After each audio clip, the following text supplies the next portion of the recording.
माहिती मिळतील नुकसानीची? या ठिकाणी शेतकऱ्यांचं प्रचंड मोठ्या प्रमाणात नुकसान झालं आहे. शेतीचं नुकसान झालेलंच आहे. त्याचप्रमाणे अनेक घरांची त्या ठिकाणी पडझड देखील झाली आहे. या भागातल्या 25-30 विहिरी गाळाने बुजून गेलेल्या आहेत. त्या ठिकाणी शेतकरी हवालदिल झाला आहे. सगळ्या शेतकऱ्यांचा किराणा माल असेल, धान्य असेल, ते ठिकाणी त्या ठिकाणी कुजून गेलेलं आहे. त्यामुळं आज या ठिकाणी मी माननीय राजसाहेब ठाकरे यांच्या आदेशानुसार फुल नाही फुलाची पाकळी म्हणून ज्या शेतकऱ्यांचं नुकसान झालं आहे त्या शेतकऱ्यांना आणि ज्या घरांची पडझड झाली आहे त्या कुटुंबाला प्रत्येकी 10,000 रुपयाची रोख स्वरूपात मदत केली आहे. कारण सणांचे दिवस आहेत. दसरा 4 दिवसावर येऊन ठेपला आहे. सणसूद करायचा आहे. परंतु आज शेतकऱ्यांकडे किंवा त्या कुटुंबाकडे पैसे नाहीत आणि त्यामुळं माझी मदत खूप तुटपुंजी आहे. परंतु ती आज या ठिकाणी लाख मोलाची असेल.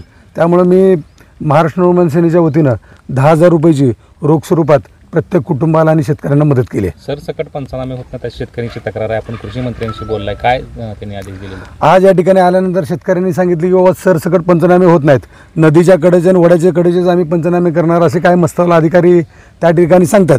एका बाजूनं मुख्यमंत्री असतील किंवा इतर मंत्री असतील ते सांगतात की आम्ही सरसकट मदत करू, परंतु अधिकारी तसं करताना दिसत नाहीत.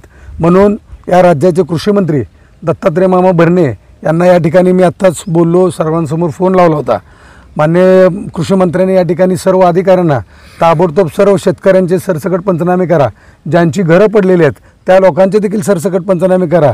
एकही माणूस त्या ठिकाणी नुकसानापासून वंचित राहणार नाही याची दक्षता घ्या. अशा पद्धतीचं कृषी मंत्र्यांनी या ठिकाणी आदेश दिलेले आहेत. मी खरंच कृषी मंत्र्यांचं देखील या ठिकाणी धन्यवाद मानतो.